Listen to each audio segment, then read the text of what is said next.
Today we are here in Canada because Canada is on fire.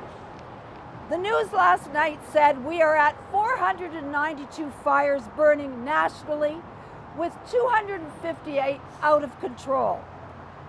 This is not due to arsonists, as Danielle Smith, the Premier of Alberta, asserts, or due to careless campfires, as our own Premier Doug Ford says. Bill Blair, the Emergency Preparedness Minister for Canada, said last night, we are officially in Canada's worst fire season ever. This is climate change. Now John is going to read a statement we have prepared to take into Doug Shipley's office, our MP, to be given to our politicians demanding action.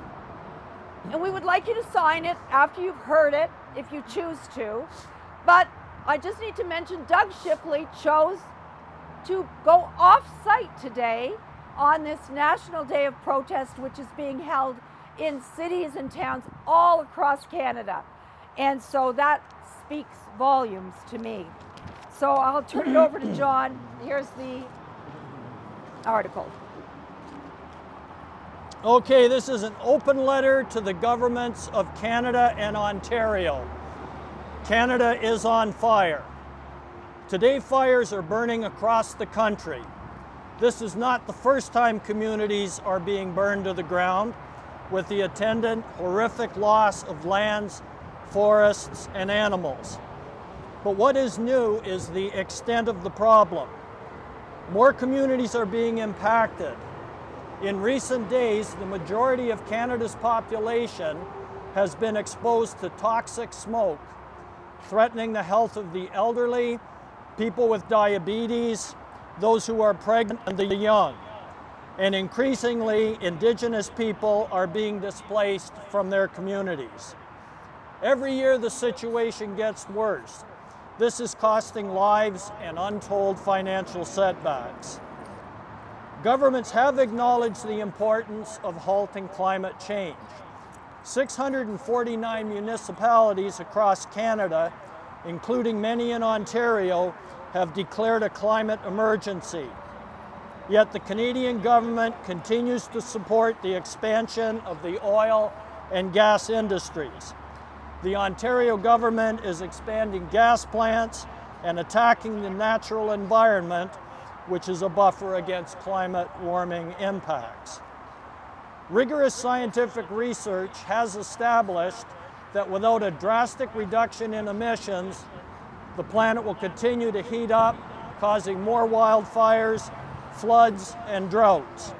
What we see today is only the beginning.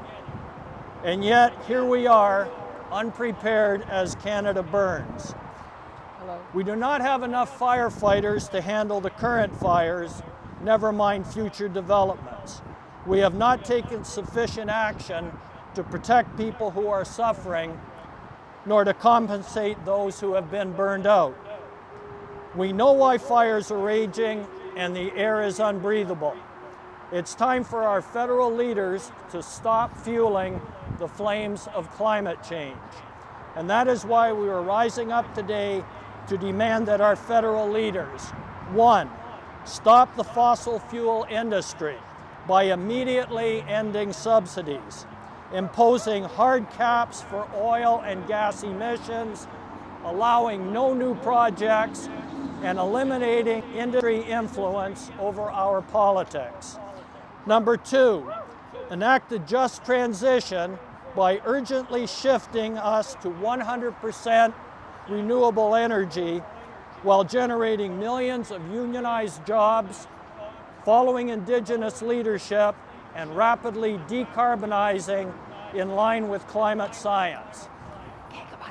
Can you So those that would like to, Okay, we're going to do. All right. you can bye-bye. sign here, and since Mr. Shipley's not here today, Pat and I'll come back tomorrow or whenever he shows up, Mr. Shipley and went we'll off-site, make sure but that he's he already gets set it. police around So the if you'd like to, protest. Pat and I have already signed. 'Cause I I'll never pass said it around. anything If you'd about like to sign And, it, please do so. But wait, before